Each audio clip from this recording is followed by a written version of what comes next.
ఈరోజు మనం కాకరకాయ ఫ్రై చేసుకుందాం. ముందుగా 2 కాకరకాయలు తీసుకుని కడిగి శుభ్రంగా ముక్కలుగా కట్ చేసుకోవాలి. ఇలా చిన్న చిన్నగా ముక్కలుగా కట్ చేసుకోవాలి. కాకరకాయ హెల్త్కి చాలా మంచిది.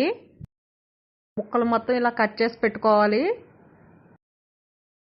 నేనైతే ఈ గింజలు మొత్తం పడేస్తున్నాను, కావాలంటే వేసుకోవచ్చు. కాకరకాయ చేదుగా ఉందని తినడం మానేస్తారు చాలామంది. షుగర్ ఉన్న వాళ్ళు వారానికి ఈ కాకరకాయ కూర 2 సార్లు తింటే మంచిది. 2 పచ్చిమిర్చి, 1 ఉల్లిపాయ ఇలా పొడవుగా చీల్చి పెట్టుకోవాలి. పోపు కోసం ముందుగా దంచి పెట్టుకున్న వెల్లుల్లి రేఖలు, జీలకర్ర, కట్ చేసి పెట్టుకున్న ఎండుమిరపకాయలు, కరివేపాకు, ఆవాలు, పచ్చిశనగపప్పు, మినపప్పు తీసుకుందాం.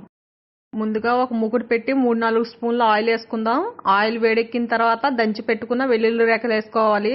దంచి పెట్టుకోకుండా వేసుకుంటే పేలిపోతాయి వెల్లుల్లి రేఖలు. వెల్లుల్లి రేఖలు వేసి వేయించుకున్న తర్వాత పచ్చిమిరపకాయలు కూడా వేసి వేయించుకుందాం. ఇప్పుడు ఆవాలు, పచ్చిశనగపప్పు, మినప్పప్పు, జీలకర్ర కొంచెం, ముందుగా కట్ చేసి పెట్టుకున్న ఎండుమిరపకాయలు, కరివేపాకు వేసుకుని ఒకసారి బాగా ఫ్రై చేసుకోవాలి. తాలింపు కొంచెం వేగిన తర్వాత కొంచెం పసుపు వేసి బాగా ఫ్రై చేసుకుందాం.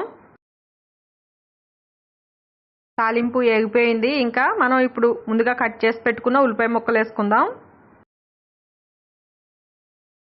ఉల్లిపాయ ముక్కలు కూడా మంచిగా వేగేంతవరకు మనం గరిటెతో కదుపుకుంటూ ఫ్రై చేసుకోవాలి.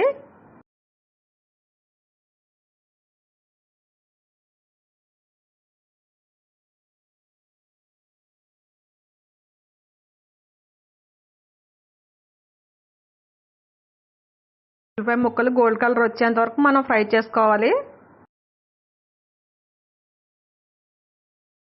ఉల్లిపాయ ముక్కలు కూడా వేగిపోయాయి. ఇప్పుడు ముందుగా కట్ చేసి పెట్టుకున్న కాకరకాయ ముక్కలు వేసుకుందాం మనం. ఈ కాకరకాయ ముక్కలు మొత్తం వేసుకున్న తర్వాత ఒకసారి మొత్తం అంతా కలిసేలాగా గరిటెతో కదుపుకోవాలి.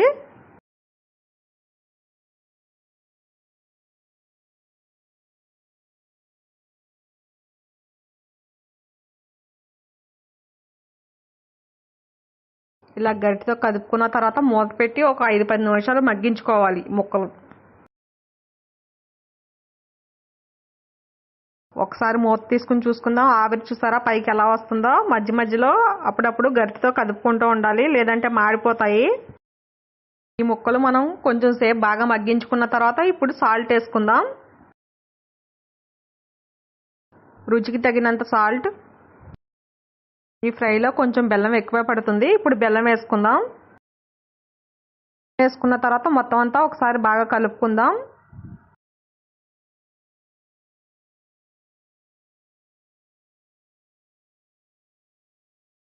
బెల్లం మొత్తం కరిగి ఆ వాటర్ స్ప్రెడ్ అయ్యి దాంతోనే ఉడికిపోతుంది. మనం వాటర్ పోయవలసిన అవసరం లేదు.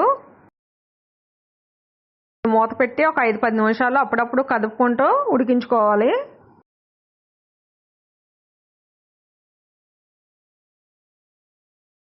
ఇదిగోండి తడి కనిపిస్తుంది కదా, బాగా ఫ్రై అవుతుంది మనకి.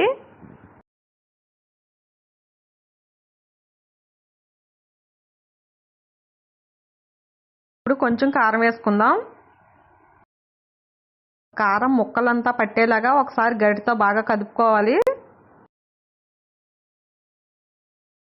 కదుపుకున్న తర్వాత మూత పెట్టి ఒక 5 నిమిషాలు ఉడికించుకుందాం. ఒకసారి మూత తీసి చూసుకుందాం. ఇదిగోండి చూసారా, బెల్లం వేసాం కాబట్టి కదుపుకోవాలి, లేదంటే మాడిపోతుంది అడుగున.